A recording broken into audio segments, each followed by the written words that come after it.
चंदगडचा साहेब आता चांगल्या पद्धतीने विषय रस्त्याचे चालू झालेत, पाणी भरमसाठ आहेत.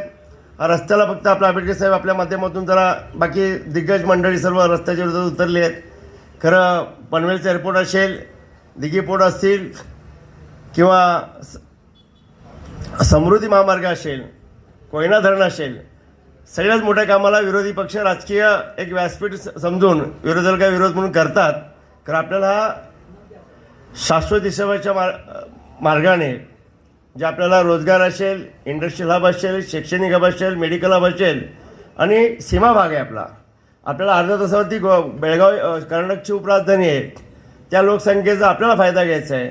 1 तासावरती गोव्याची राजधानी आहे आणि या शक्तीपीठ महामार्ग झाल्यानंतर आपल्याला कधी नव्हे तो आपल्याला शाश्वत विकासाच्या मार्गाने आपल्याला होणार आहेत.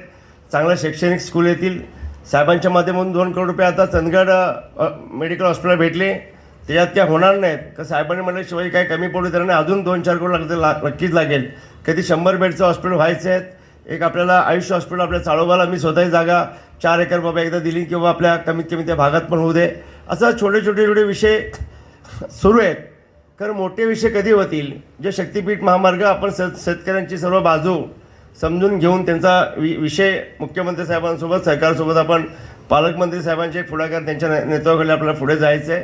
आणि ज्या नेत्याने विरोधकाला विरोध म्हणून आपलं काम केलं त्यांना शांततेने आपल्याला काम करून पुढे जायचं आहे. आणि खूप आता हा अधिवेशन आहे 22ला, त्या अधिवेशनच्या काळामध्ये सुट्टीमध्ये 3-3 दिवस आपल्याला मतदारसंघात हे करायचं आणि आंबेडकरचं नक्कीच आपल्याला त्यांच्या अध्यक्षाखालीच शक्तीपीठ महामार्ग पूर्ण होईल अशी आशा बाळगतो.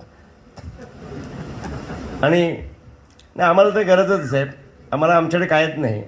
तर चंदगडमध्ये सांगतो की भविष्यात चंदगड जेवढा जिल्ह्याच्या नेत्याकडे मी एवढं सांगेन की कुठलाही मंत्री असू दे, मी सरळ आरोप करतो, फक्त त्याला तुम्ही अपवाद होऊ नका, म्हणजे डाग लावून घेऊ नका. ज्या मंत्र्यांनी काम केलं ते फक्त आपल्या भागापुरतंच केलं. कारण तुमच्याकडून मला दादा खूप अपेक्षा आहे, साहेब खूप अपेक्षा आहेत. 5 गड किल्ल्यांसाठी आपल्याला 5 गड किल्ल्यासाठी 15-15 करोड रुपये आपल्याला मंजूर झाले आहेत. खरं आत्ताच एक परिस्थिती आमच्याकडे वेगळी चंदगडमध्ये कधी अशी नव्हती. आत्ता या 1 वर्षामध्ये अशी जर 6 महिन्यामध्ये जिल्हा परिषदेला आपला कानेकर साहेबांनी दारू वगैरे पुढाकार घेतल्यानंतर सगळ्या नेत्यांच्या आशा उंचावल्यात. मग कुठला निधी आला ना साहेब की म्हणतात तो आम्ही आणला. आता आमच्या राजेश पाटील साहेबांनी का तर बोललं नाही, खरं 5 वर्षात कुठली एक एसटी नाही आणली. खरं सांगितलं, परत घोषणा केली, पेपरला वाचला, 50 एसटी तुम्हाला आता मी आणून देणार. बातमी तुमची, साथ आमची.